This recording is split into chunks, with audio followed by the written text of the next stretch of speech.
En el invierno de 1913, Carl Gustav Jung atravesaba el período más oscuro y más decisivo de su existencia.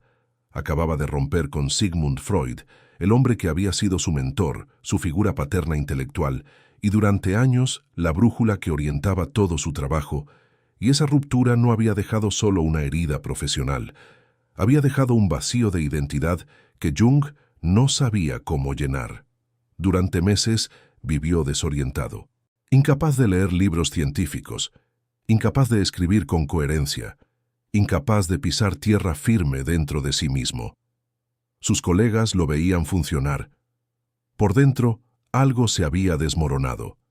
Y entonces, en lugar de buscar una distracción que tapara ese vacío, en lugar de rodearse de trabajo externo o de certezas prestadas, tomó una decisión que muy pocas personas en la historia habrían tomado. Decidió bajar deliberadamente hacia sus propias profundidades.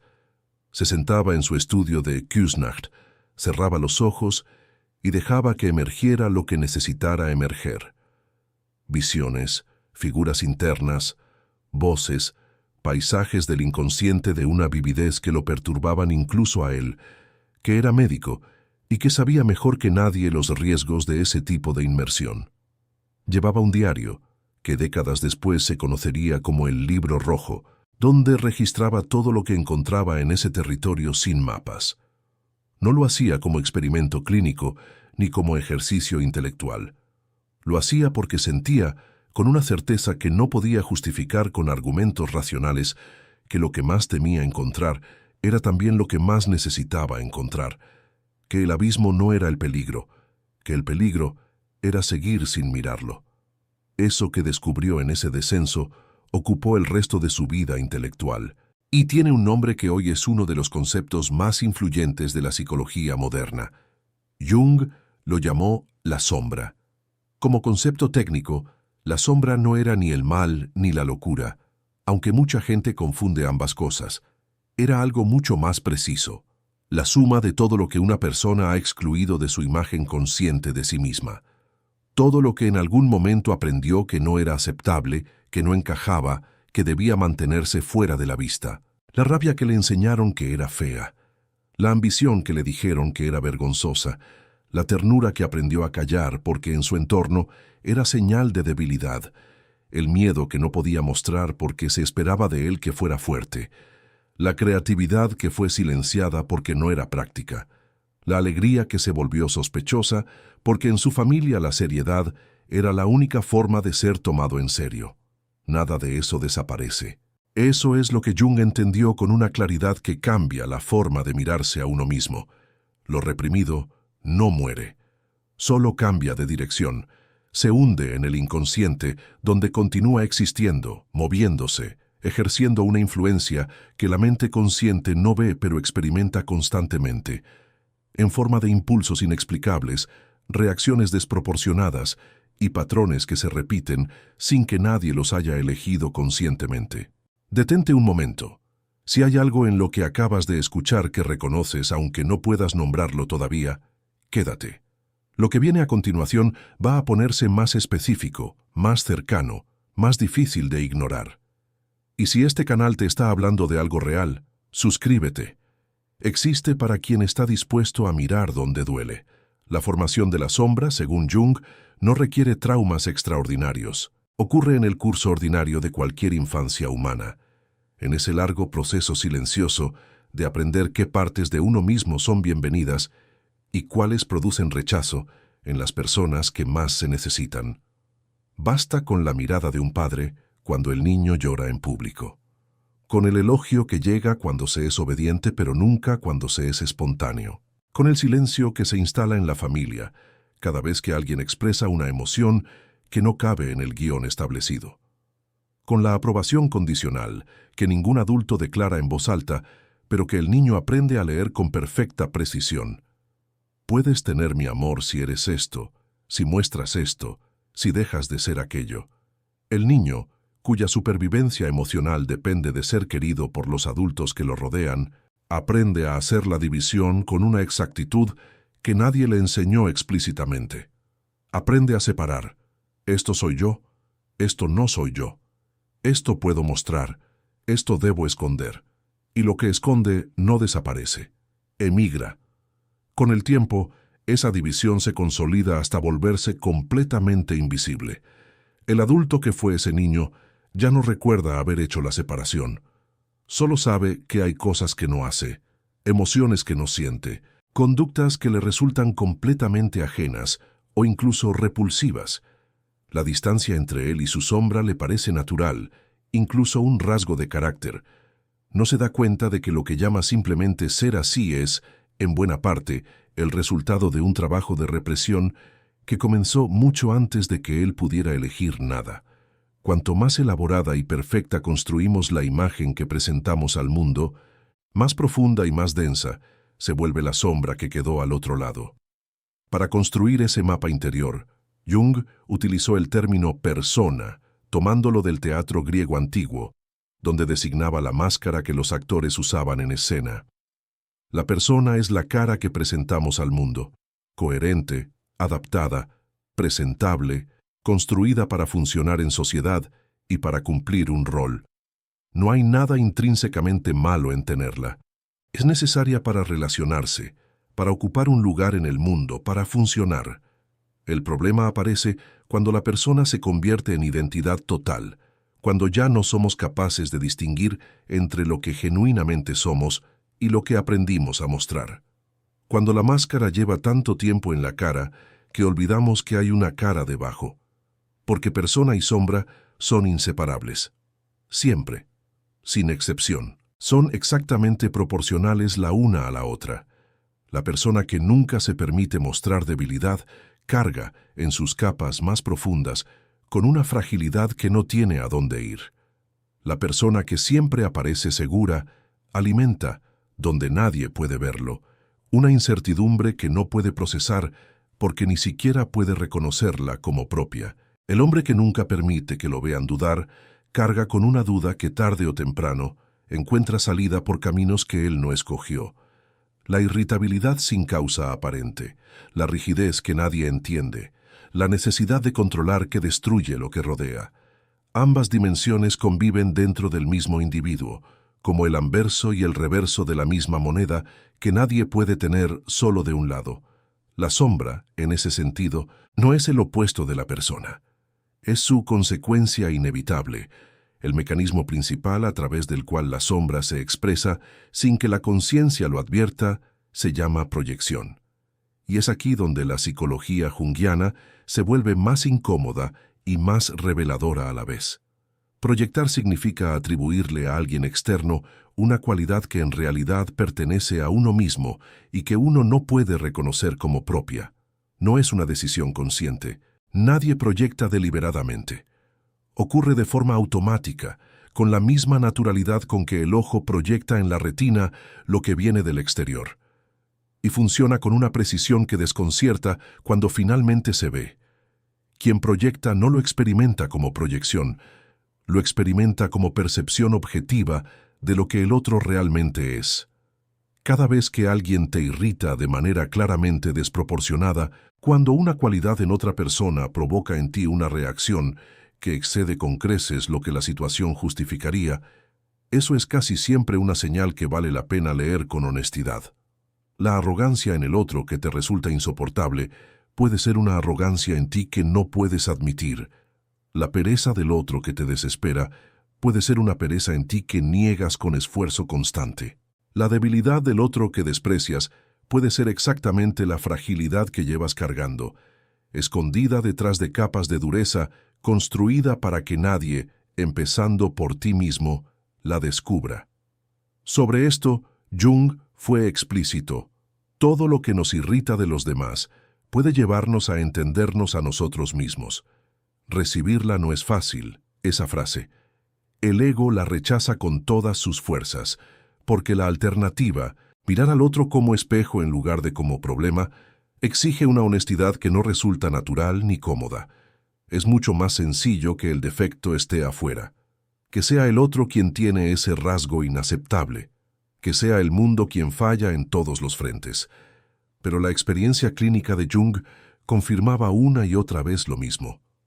Mientras veamos en los demás lo que no podemos ver en nosotros mismos, estamos usando a las personas de nuestro entorno como pantallas donde proyectar nuestra propia sombra. Y en esa proyección nos volvemos incapaces de ver al otro tal como realmente es, porque lo estamos mirando a través del filtro de lo que no podemos mirar en nosotros. Esto tiene consecuencias directas en la forma en que vivimos los vínculos más cercanos, y vale la pena detenerse en eso un momento. Las relaciones íntimas son el territorio donde la proyección opera con mayor intensidad, precisamente porque la cercanía baja las defensas y la sombra encuentra más superficie donde adherirse. Jung observó que al comienzo de muchas relaciones, lo que más atrae del otro incluye, en parte, algo propio que se lleva reprimido. Vemos en esa persona algo que nos fascina porque nos pertenece y que, sin embargo, no hemos podido reclamar como nuestro. La atracción intensa hacia una cualidad ajena, esa sensación de que el otro tiene algo que yo no tengo, puede ser la señal de que esa misma cualidad vive en la propia sombra, esperando ser reconocida por su verdadero dueño.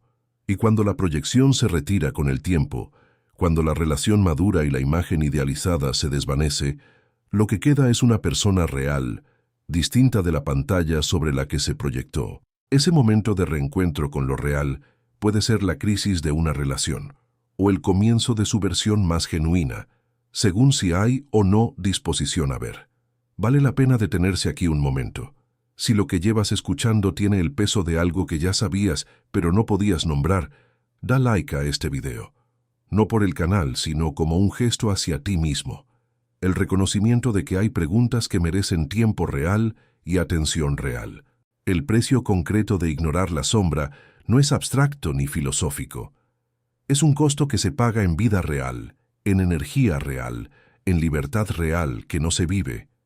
Quizás la imagen más precisa que Jung construyó para explicar ese costo era esta. La energía psíquica es un recurso limitado, y reprimir, es decir, mantener algo fuera de la conciencia de forma activa, no es un proceso pasivo. Requiere gasto continuo. Es como mantener una puerta cerrada contra algo que empuja desde el otro lado. Puedes hacerlo, pero no puedes soltar las manos.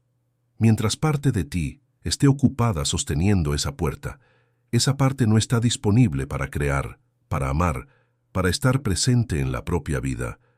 De ahí que las personas que más intensamente evitan ciertas emociones suelen ser, paradójicamente, las que menos energía genuina tienen para sus proyectos, para sus relaciones, para todo aquello que dicen querer construir, no porque carezcan de capacidad, sino porque están gastando su fuerza en un trabajo invisible y constante, el trabajo de no ver lo que está ahí, un trabajo que nadie les reconoce porque nadie puede verlo, un trabajo del que ellas mismas no son plenamente conscientes, y que, sin embargo, las agota. Más profundo que ese costo visible, hay otro que Jung describía con una afirmación que todavía hoy resulta difícil de asimilar del todo. Lo que no hacemos consciente sigue dirigiendo nuestra vida y lo llamamos destino. La sombra ignorada no solo drena energía, toma decisiones, influye desde el inconsciente en lo que elegimos hacer, en lo que sistemáticamente evitamos, en los patrones que se repiten año tras año sin que la persona comprenda por qué. La misma discusión que ocurre en todas las relaciones con distinto nombre y distinto rostro. El mismo techo que siempre aparece en el trabajo exactamente cuando las cosas empiezan a ir bien. El mismo punto en que algo invariablemente se rompe, mientras la sombra permanece en la oscuridad, tiene el poder de escribir el guión de una vida entera. Una de las vías por las que la sombra intenta hacerse visible dentro de la psicología junguiana son los sueños. Dentro de este marco, los sueños no son desechos del día ni ruido sin sentido. Son mensajes del inconsciente hacia la conciencia, tentativas de la psique por compensar la unilateralidad de la mente despierta, por mostrarle lo que no quiere ver, por ofrecer lo que le falta para estar completa. Las figuras que pueblan los sueños más perturbadores, las que asustan, las que generan vergüenza, las que el soñante querría olvidar al despertar, son con frecuencia figuras de sombra, aspectos propios disfrazados de amenaza, de extraño, de perseguidor. El monstruo del sueño casi nunca es una amenaza que viene de afuera. Es una parte propia que exige ser reconocida desde adentro. Durante décadas, Jung trabajó sus propios sueños con la misma seriedad con que trataba los de sus pacientes, convencido de que ignorarlos era desperdiciar la única correspondencia directa que el inconsciente nos envía cada noche, con una puntualidad que no depende de que la mente despierta esté dispuesta a recibirla. Reconocer la propia sombra no es un proceso cómodo. Jung no prometió que lo fuera, y cualquier versión honesta de su pensamiento tampoco lo haría. Requiere, en primer lugar, la disposición de observar las propias reacciones sin inmediatamente justificarlas. Cuando algo provoca una respuesta emocional que claramente supera lo razonable, eso es siempre una puerta. No para mirar al otro, sino para girar la atención hacia adentro y preguntar con genuina curiosidad: ¿qué parte de mí está siendo tocada aquí? ¿Qué reconoce en esto que no puede reconocer en sí mismo? Exige también prestar atención a lo que se evita de forma sistemática, no las cosas que simplemente no gustan, sino las que producen una especie de repulsión que excede la preferencia razonable, una incomodidad que aparece incluso cuando la amenaza es solo imaginada, lo que nunca se permite sentir, los deseos que no se le confían ni a uno mismo, las conversaciones que siempre se desvían justo antes de llegar a algo real. Algo importante que señalaba Jung: la sombra no solo contiene lo que fue rechazado por ser oscuro o vergonzoso, también contiene lo que fue rechazado por ser demasiado brillante, demasiado libre, demasiado vulnerable, demasiado intensamente vivo para el entorno que lo rodeaba. Muchas personas llevan en su sombra no solo defectos no reconocidos, sino potenciales no vividos, capacidades suprimidas no porque fueran destructivas, sino porque el entorno en que crecieron no tenía espacio para ellas. Partes del ser que esperan, con una paciencia que la mente consciente no puede explicar, ser finalmente reclamadas por quien las generó. Al proceso de integrar la sombra, de reclamar esas partes y convertirlas en elemento de una totalidad más compleja y más real, Jung lo llamó individuación. Individuación no es individualismo. No es encerrarse en uno mismo, ni volverse autosuficiente frente al mundo. Es algo más exigente y más profundo: convertirse genuinamente en quien se es. Integrar las partes separadas de la psique, la persona y la sombra, lo consciente y lo inconsciente, en una totalidad que no niega ninguno de sus elementos, sino que los incluye, los transforma, los pone en conversación productiva. El objetivo no es ser mejor en el sentido moral superficial que suele entenderse por esa palabra. Es ser más verdadero, más completo, más coherente con la totalidad de lo que uno realmente es. En su visión, ese proceso era la tarea central de la segunda mitad de la vida humana. En la primera mitad, la energía suele orientarse hacia afuera, construir una identidad, una familia, un trabajo, un lugar reconocible en el mundo. En la segunda, a menudo después de alguna crisis que sacude lo construido, la psique convoca a otro tipo de trabajo: el trabajo interior, la integración de lo que quedó afuera, el encuentro con la propia profundidad, con esas partes del ser que esperaban ser lo suficientemente adultas para poder sostenerse. Ningún camino de individuación evita la sombra. Es el camino de la sombra. Y quienes avanzan genuinamente en ese trabajo interior desarrollan algo que Jung describía con una cualidad difícil de nombrar, pero inmediatamente reconocible cuando se la encuentra en alguien: una coherencia entre lo que dicen y lo que son. Una capacidad de estar con los demás sin necesitar que los demás validen continuamente su imagen de sí mismos. Una soltura con sus propias contradicciones, con sus propios límites, con la complejidad de ser plenamente humano, sin resolverla del todo. La integración de la sombra no produce santos, produce personas reales. De vuelta a aquellos años de descenso en Küsnacht, entre las figuras que emergieron en ese territorio interior de Jung, hubo una que lo acompañó durante mucho tiempo.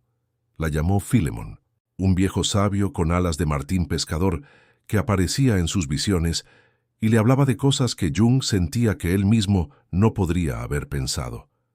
Al principio, eso lo perturbaba profundamente, pero con el tiempo entendió algo que transformó su comprensión de la psique humana entera. Philemon no era un intruso, era una parte de él mismo que no había podido desarrollarse mientras su conciencia permanecía demasiado estrecha para contenerla. Era la sabiduría que no podía recibir de su propia mente despierta, porque esa mente, formada en el racionalismo europeo, no tenía todavía el tamaño suficiente para sostenerla. Aquello que Jung más temía encontrar en ese descenso resultó ser no la señal de su disolución, sino la fuente de todo lo que después construyó. Aquella convocatoria de 1913 fue exactamente lo que es siempre el encuentro con la sombra, no el final de algo, sino el comienzo de una forma de ser más completa. Todo lo que esquivas con mayor fuerza en este momento, aquello que cuando aparece en la conversación cambias de tema sin saber del todo por qué, aquello que sientes en los momentos de silencio y que inmediatamente ahogas con cualquier distracción disponible, eso no es tu peor enemigo. Con toda probabilidad, es la parte de ti que más lleva esperando que la veas. Jung dejó escrita una frase que hoy tiene más sentido que nunca. Quien mira hacia afuera sueña, quien mira hacia adentro despierta.